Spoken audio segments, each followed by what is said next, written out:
Well, we have a lot of news coming out of KTM very quickly today, and the biggest one, Chase Sexton is done for the outdoors or the remainder of the outdoor series, only coming back at SMX playoffs. And also, because of that crash that is going to take him out of the rest of motocross, we actually have a release from KTM. And this is very surprising considering, I mean, look how long we had absolutely no idea when he was going to be back, what was wrong with him at the beginning of the year. And this is also surprising just on the team side of things, because it's kind of a mechanical release or a what happened with the bike release, which you rarely ever hear these.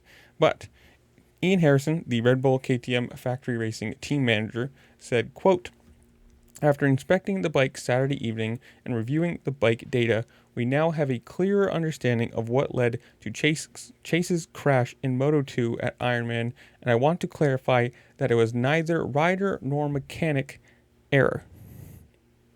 Initially, we thought it was a front brake issue, but we now know that debris got into the rear brake system, preventing Chase from activating the rear brake. This forced him to reduce all his speed using only the front brake. We can also see from the front brake data that he left the jump on this lap at a much higher rate of speed than at any other lap during the day. This issue in turn caused Chase to crash. The bike landed on the right side first, which then caused the front brake lever to get packed with mud and activate. Chase was unable to continue because of this.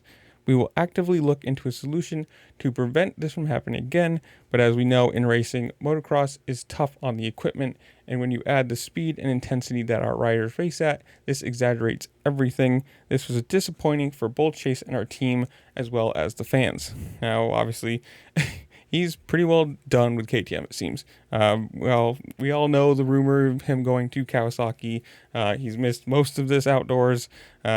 I guess he's going to come back, or supposedly come back for SMX playoffs, but from Steve Mathis or PulpMX, as of today, as I'm recording this, he said he's out with a shoulder injury, so who knows? I mean, we only have 2 rounds between, this one, the next one, and then we're into the SMX playoffs, so it's not exactly a long time for him if he actually is injured to heal up. I don't know how you want to say it.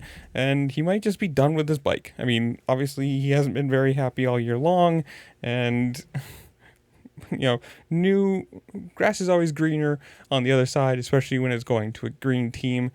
I don't know. It's kind of weird, surprisingly, to me that this team is giving out this much information after not putting out anything for so long, but I'm just going to leave it there, and I'm going to leave it to you guys. Comment down below. Tell me what you think. His error, bike error, they covering for him. Did he have an injury that he should have come back or not come back from? Whatever it is, comment down below. Tell me what you think. While you're down there, make sure to like, share, subscribe, do all the fun things the platform allows you to do, because it does help me out, and I appreciate it. And with that, I'll see you later. Peace.